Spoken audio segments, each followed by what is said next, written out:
Hi, and welcome to this episode of The Courageous Choice.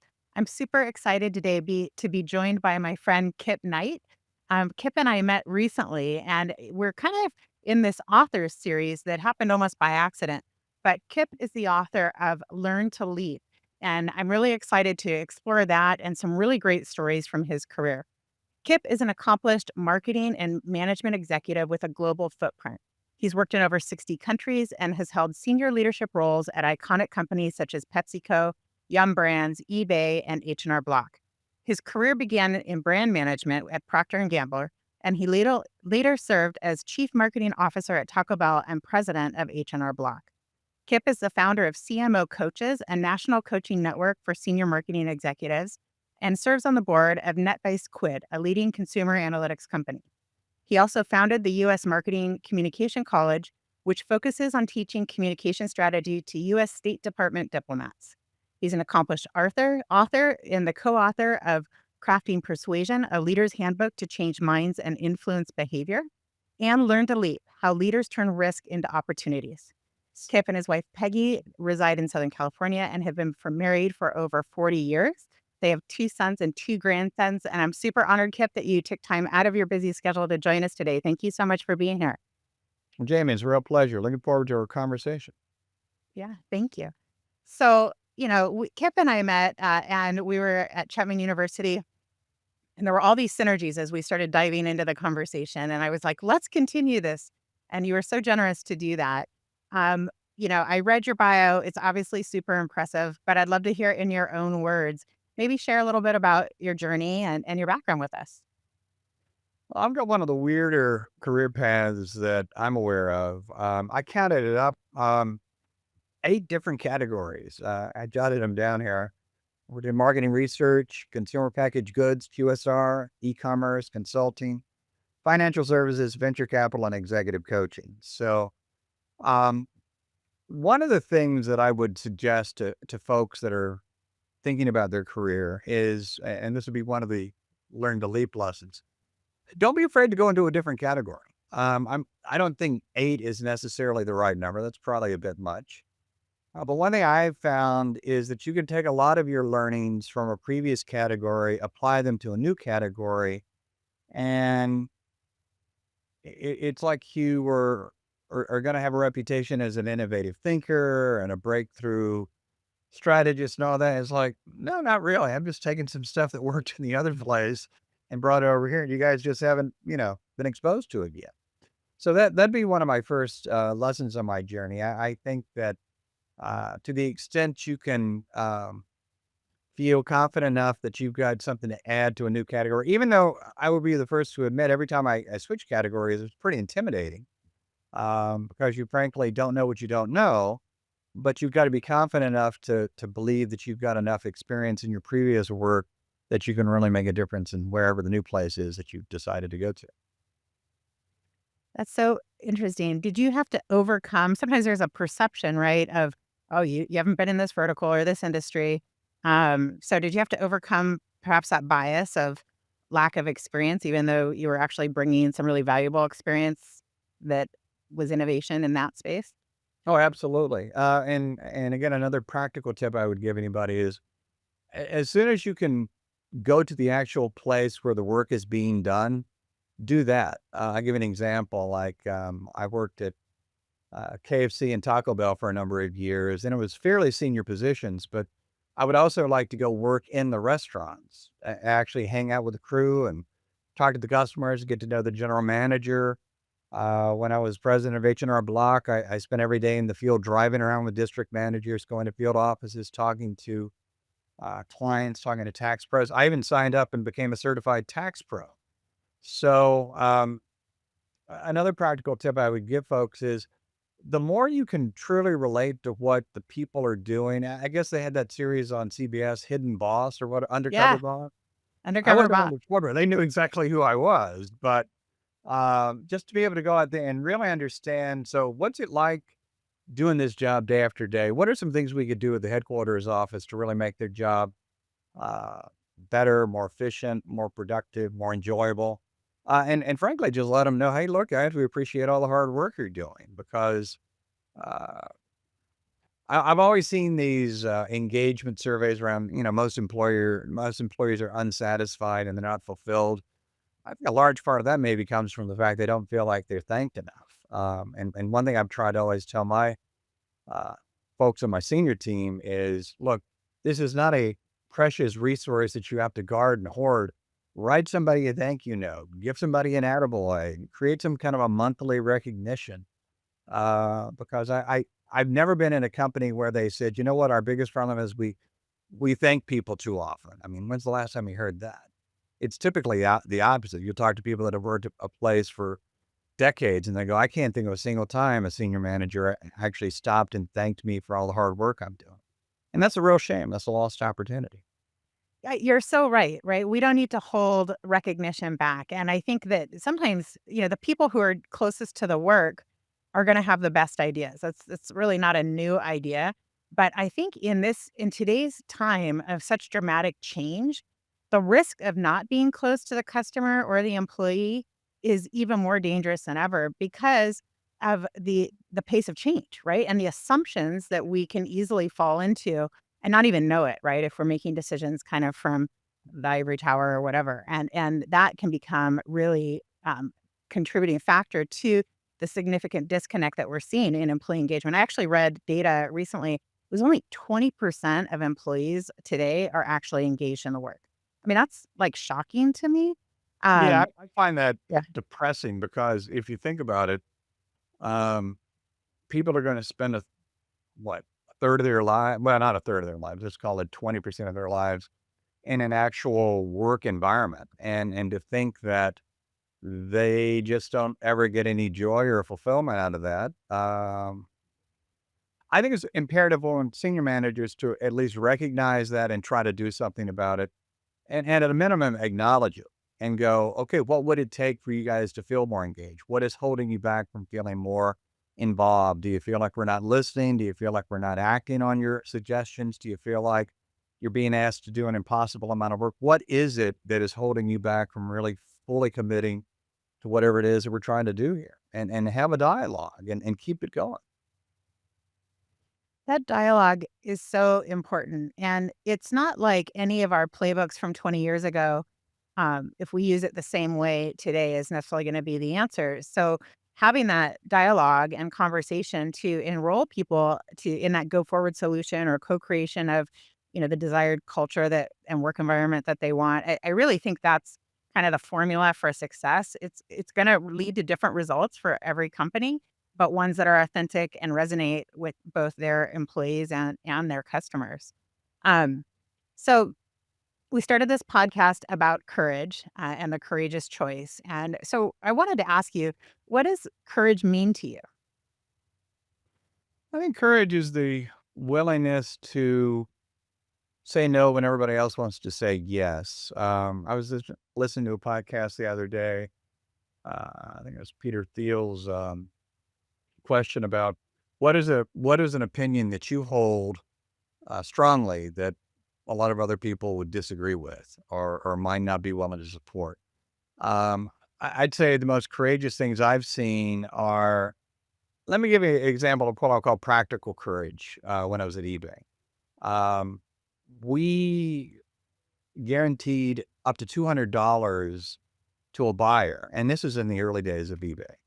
And I really wanted to push that as far as I could, and I was doing the math with the trust and safety folks, and I finally figured, we could probably guarantee the entire amount. It would take a little bit more financial risk, but the marketing possibilities of that were enormous. And my boss at the time absolutely refused and didn't want to do it. And I would bring it up in these staff meetings periodically and frankly get yelled at, but I kept after it. And then finally, one day he said, you know what? You're right. We are going to do that. And I want to compliment you on being persistent and courageous and in the face of everybody else saying, don't do it. It's the right thing to do for the consumers that we're going to do that. So I would define it as if you believe strongly it's the right thing to do and there are some logical and financial reasons to support you, don't be intimidated by all the naysayers, the people that go, we can't do it or we won't do it. Stick with it because at a minimum, your brand is going to, be seen as something that people want to support. as opposed to the worst kind of people, which are suck ups. Like, they just say yes for the sake of getting along with everybody, but you don't really know where they stand on it. Take a stand. Take a stand. I noticed that courage is like the first chapter in your book. And in my book, one of the first things, or one of the stories I share is about a leader who kind of had dual reporting to a CEO and a functional leader. And they didn't get along, right? And so she was trying to kind of please both. And it's a no win situation because then they both kind of start to think like you don't have your own opinion. And so you're to your point about take a stand. I Right. think that definitely can be a demonstration of leadership courage. But I can imagine, Kip, in your career, stepping into that space and being either the naysayer or the contrarian or the one who with, persistent with an idea that people weren't buying into. Sometimes that's not always valued in the same way. Was there, it sounds like you weren't afraid, you weren't concerned that people were going to label you as annoying or something else.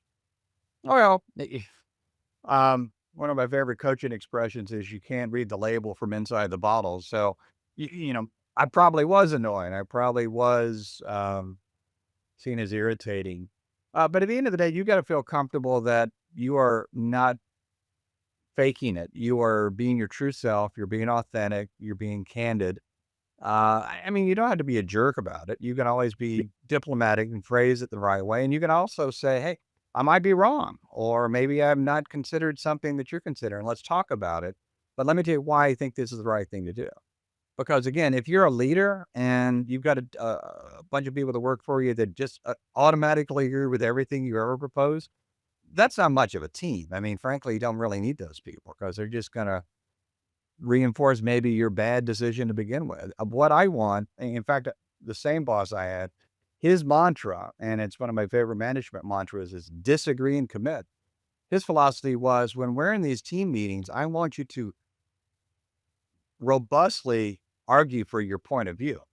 But it ain't a democracy. When I make the decision, I expect everybody to line up behind it. And if you walk out of this room and do any money quarterbacking or second guessing, I will not be a happy camper. And so that was the game. Disagree and commit. And I would certainly suggest to any leader you want to have the same type of culture on your own team so people feel comfortable expressing a different point of view. But they also know there comes a time where you've got to back the decision. Absolutely. Creating that space for, constructive debate and hearing everybody's ideas. And then once we get aligned, we're one team and we're going forward at that. Yeah. Exactly. You've had such really cool work experiences across some really big brands. Um, I was hoping maybe you'd share some stories with us, whether either yourself making a courageous decision or ones that you were part of where other leaders did so to make a significant change. And I know you're a great storyteller, so maybe you'd share some with us. Sure, well, the book has got a lot of them in there. You probably read a few of these, but I'll share a few. The first involves bullies at work, which is one of my pet peeves. I hate bullying. As a kid, I was bullied growing up. I see it in the workplace way too often. So I had a situation when I was a proctor and I had a boss who was just, he's a mean guy, just a very nasty personality, a real bully, physically intimidating as well. And one day he came into my office, slammed the door and said, I've been thinking and I've decided this company is not big enough for me and you. And so I waited a second and I kind of looked at him and said, I'm really sorry to hear that. When do you leave? And he really got angry then. And I just told him, I said, look, I think I'm actually doing a pretty good job here. If you disagree, that's your prerogative. But if you think I'm just going to leave here with my tail between my legs and whimper around, forget it. If you want to fight, let's fight. And politically, the smart thing that I did is I got the other three people that reported to him and I said, okay, look, I'm dead man walking unless you guys can back me up and let senior management know just what an absolute jerk this guy is. And to my eternal gratitude, they said, you're right. If we don't stop him now, he's coming after all of us. So we banded together and it took a while, but he got fired, which I would give P&G a lot of credit for trying to make sure they did the right thing and it wasn't just based on rank. So that took a lot of courage. A But lot of. one way to make a courageous decision is kind of go, "Well, what have I got to lose?" I mean, if I was going to get fired, you might as well go down fighting as opposed to just give up. So that Yes. was one example. Another example I thought of was when I got into Procter and Gamble. It was one of the more courageous things I've ever done, but it was also due to necessity. I was due to graduate with my MBA in 2 weeks. I was told by my boss at the place I was working that surprise, surprise, there was not a place for me to work at the company after I graduated. Again, a really weak manager, and I've learned more from my bad bosses than my good ones, and she was one of the worst. And so, through a series of I'm going to call them coincidences and miracles, I walked in off the street into an American Marketing Association meeting, happened to sit down next to two people from Procter and Gamble who were nice enough to take me under the wing, get me into the interviewing process, and ultimately got me a job there. And to the best of my knowledge, I'm the only one that's ever walked in off the street and gotten a job at Procter and Gamble in brand management. Wow. That took a lot of courage, but again, I would tell all your listeners, what have you got to lose? Because I was going to be out of work in 2 weeks anyway. So, you know, man up, just give it your best shot. And sometimes things work out, and you live happily ever after. And I've obviously had some disappointments and some setbacks, as anybody has in their career. But the one thing I never wanted to do was to sit it out and go, "Oh well, what's the use? Life is unfair. Got a bad brain." It's like, hell no, you fight to the end.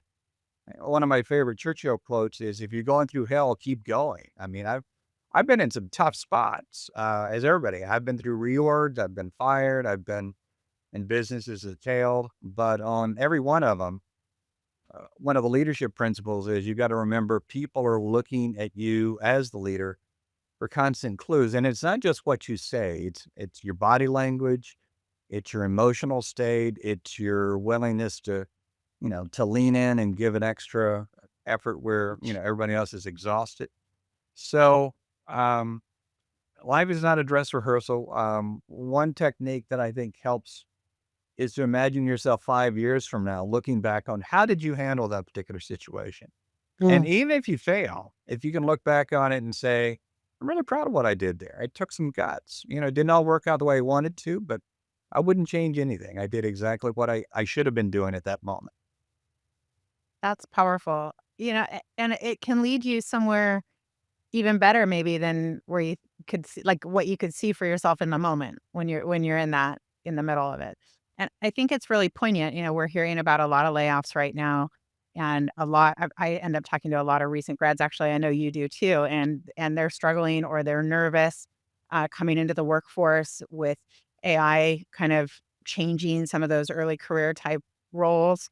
Um, and I think your advice around one, people, I always say people give people jobs, right? So figure out how to talk to people. That example of you walking into AMA and creating an opportunity.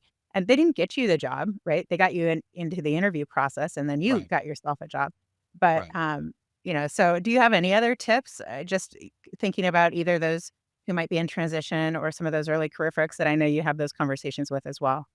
Oh, I got plenty of tips. The biggest one, network, network, network. The old cliche about it's not what you know, it's who you know. It's true. Um, every job I've ever gotten has been through networking through somebody else. The best jobs are never going to be posted. The best jobs are going to be word of mouth. And you've also, if you're you know, either trying to get the next job or you've been laid off. I mean, I got fired from Taco Bell as CMO. That was really tough. I was out of work for 18 months. You really had to psychologically bulk yourself up every day to kind of get back into the game. But again, I would say the technique of it's 5 years from now, you're going to look back. Are you going to be really proud of how you led yourself through the desert? Or are you going to kind of be embarrassed and go, wow, I really either gave up or I got lazy, or I didn't really focus. So, in addition to networking, you know, always be learning. I guess ABL.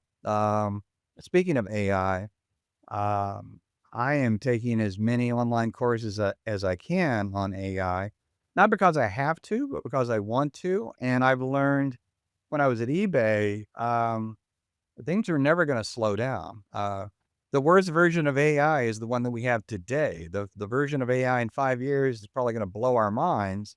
And I don't want to be surprised when it happens. I want to be on the cutting edge of going, okay, so how do we leverage that? How do we get in front of this? How do we get people to utilize this? Because I do think there's going to be some massive disruption in terms of current roles. But as with every technical revolution, out of that debris, you're going to have a lot of exciting new roles come out of that. So I would encourage people to start studying those and seeing what is it that I can prepare myself and position myself for when this technology really gets to the point of being pragmatic and it's starting to hit the S curve and going back up and being embraced by a lot of people. Because if you can say, hey, I got there first, or I know how to do this, and other people are just now waking up to it, it's a huge competitive edge. So always be learning and always be networking. I love it. ABL. It's true. And figuring out how it's working today, people who are understanding that are going to be able to see where those opportunities lie and innovate and maybe be disruptors themselves, right? Rather than the lag of just trying to catch up with everyone else. So I think that, that advice is really great. Um, you talk about risk also in your book. And, it sounds like, in your career, there might be a theme around that being the disruptor. And that's really valuable, even if people don't always like it. But risk in general, when you think about leaders and taking risk, is there any specific story you'd want to share around that you've observed or experienced? Well, sure. Let's first of all define what risk is. I think risk, I think Colin Powell was, if you wait for everything to be known, it's knowable, and it's got to be 100% probability, it's too late. He said, once it gets to 70%, I'm willing to go for it. And so when I was at PepsiCo and later with Yum Brands, I opened up, I think, at least a dozen markets for KFC. Now that's a risk because literally you're going to a place where in some cases the whole fast food category does not exist. And there's tremendous amounts of capital that you're going to be deploying. There's a lot of commitments you're making in terms of training, in terms of signing legal agreements and all that. But again, I figured the probability of success was at least 70% in all these markets. Every single market I opened up was successful. Some of them were incredibly successful. And as you look back over your career, I would argue that the things you're going to be the most proud of are the things that are going to be the riskiest. And not, and again, I'm going to express a bias here. I think crypto is an unnecessary risk myself. I wouldn't do it. I think it's too risky. But on the other hand, if I could get into a place where you could build something to last and it could grow over time and could be something that people said, "Oh wow, you were the guy that started all this." That to me is about as good as it gets in terms of feeling a sense of accomplishment and a feeling of if it hadn't been for me, it probably would have happened. It just wouldn't have happened that soon, or it wouldn't have happened as well as it did. So be a pioneer. Be willing to go out there and the greatest enjoyment I've gotten out of anything I've done in my job is when people go, "Nah, you can't do that," or "That's impossible," or "Nobody's ever done that." That's like throw down the gauntlet and, "Oh yeah, really? Okay, well, Bring it on. yeah, watch this space. We're gonna show you exactly how to do it." I love that. That's super inspirational, and I think we need that. I mean, that is so needed in today's world, and there is this ripeness of just opportunity in all of this change. It's actually a kind of an exciting time to do a lot of what we're doing. So, one of the things that you started is the organization that you have now, CMO Coaches, and I'd love to hear a little bit about your inspiration there and what you're doing with that organization. No, I'd love to talk about it. I've always loved marketing. I consider myself very lucky to have discovered a love of marketing early on because I know a lot of people, frankly, their entire career kind of struggle for what is it I'm really passionate about. There's never been a doubt for me. It's marketing all the way. And yeah, I'm very concerned about the state of marketing. I think, as you know, it's the shortest tenure of any of the senior level executives. is the only profession I know that everybody who's not a marketer thinks they could do better than the marketer can. And HR is that's a little bit there too, just so you know. Yeah. 'Cause I think everyone can do HR. Yeah. I rest my case. Yeah. I think also there are a lot of very senior talented marketing folks that would like to figure out a way to give back to the community through coaching, because coaching marketers to me is an opportunity to basically say, let me give you some best practices or some hard learned lessons that I've accumulated over the years so that you don't have to go through the same pain that I went through. So we're former CMOs or coaching current or aspiring CMOs. We do team coaching, we do group coaching, we do individual coaching. We also use a number of different assessment techniques. Working Genius is one you and I have talked about, but Yeah, it's great. some others like that. And it's just at this point in my life, it's a real pleasure to see young marketers just getting started. And to your point, I don't think there's ever been a better time to be a marketer because of all the different tools and technologies and best practices and databases that are out there. I mean, when I started at Procter and Gamble, if you didn't have a huge TV budget and a big New York agency, you couldn't really play. Well, those days are gone forever. Anybody can play now. But the game is a lot more rapid, a lot more complicated, a lot more fast paced. But for those who are up for the challenge, I think there's never been a time to be in marketing. And that's what I want to help people understand and succeed at. It's exciting, and I think it's an opportunity, you and the people that are a part of your organization bring this really incredible level of expertise, and experience that, previously really wasn't available unless you were, working with a large agency or could afford high power kinda CMO, and so when we think about how companies are starting to leverage fractional talent or coaching talent to really increase their organizational capabilities. I think it's pretty interesting. What's your perspective and what have you observed around how organizations are learning to really leverage the experience and expertise that you bring? Well, I'll be candid. I was a bit skeptical at first that fractional could work because, frankly, I've never worked with a fractional executive before. And I also was wondering, in terms of long-term incentives and short-term employment, how would that line up? But I've seen a lot of examples in which it's the best thing a company could ever do for a couple of reasons. First of all, a fully loaded CMO, as you know, can be anywhere from 300 to $500,000, and for a lot of startups, that's not going to work. So it makes it such that a startup can afford experienced talent. It also, in some cases, is what I'll call a try before you buy. I've known a number of fractionals that uh, the company loved them so much, and they loved the company that they just became long-term employees after that. And the other piece of it, I would argue that it creates a higher level of accountability because among a lot of the fractionals that I know, they work in sprints like a quarter at a time. And they know that for this quarter, I've got to deliver blank.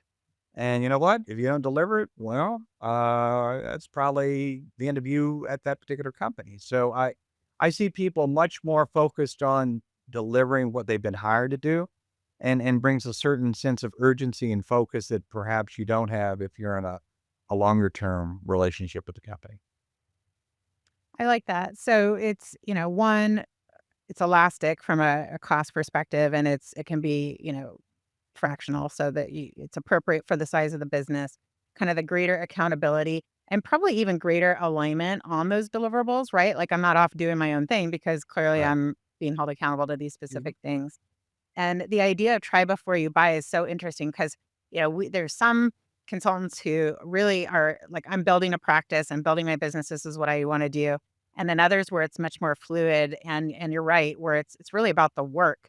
And if the work is motivating and energizing, it's in their sweet spot, their synergy with the teams. People are like, call me what you want, employee, consultant, whatever. I'm excited about that work. And that's where, everyone can benefit and the title or role or whether it's a 1099 or W-2 becomes kind of Mhm. less relevant. Um, so I've got two more questions as we kind of wrap up for today. First, I know we've got a lot of great nuggets of your advice throughout our time together, but what advice do you have for leaders today who really want to make a difference? Well, I think the biggest advice I would give any of the leaders is to ask yourself, well, why do you want to be a leader? What is motivating about leadership? And is leadership born or made? That's a great debate you can have with a lot of people. I happen to believe that leaders are born. And I say that because Marcus Buckingham wrote a book about 30 years ago called The One Thing You Need to Know. And he studied this and came up with the conclusion that all leaders, and you can go back to the beginning of time, all leaders have two things. They have a ability to envision the future that is such a burning desire that they have to go there.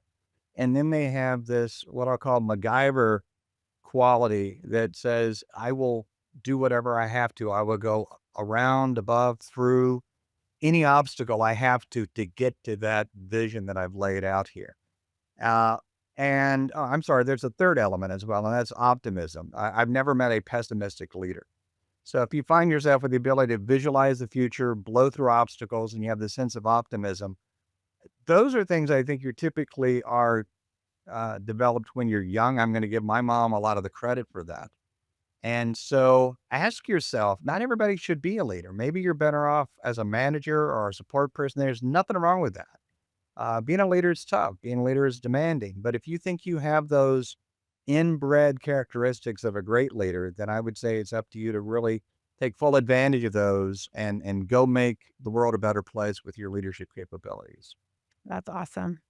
So the final question is really geared towards those up and coming professionals.